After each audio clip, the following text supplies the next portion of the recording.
आज मैं तुम्हें एक ऐसी दास्तां सुनाऊंगा जो तुम्हारे रोंगटे खड़े कर देगी। ये कहानी है एक पुरानी हवेली की, जिसे लोग भूतिया हवेली कहते हैं।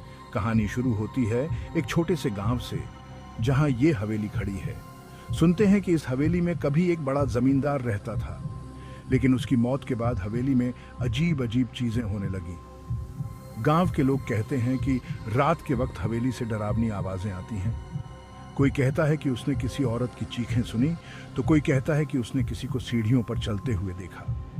एक दिन गांव का एक लड़का विजय इस भेद को खोलने के लिए हवेली में जाने की ठान लेता है।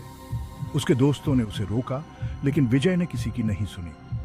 रात के सन्नाटे में विजय हवेली में घुस गया।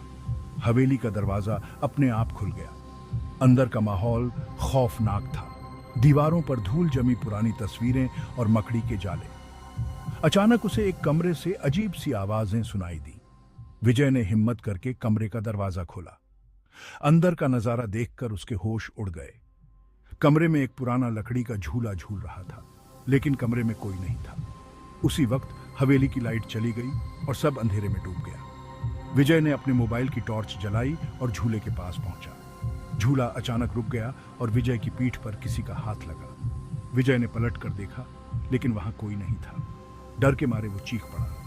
वो भागकर हवेली से बाहर निकला। गांव वालों ने उसे बाहर आते देखा। वो बुरी तरह कांप रहा था। विजय ने जो देखा और महसूस किया, वो आज तक किसी को नहीं बता पाया।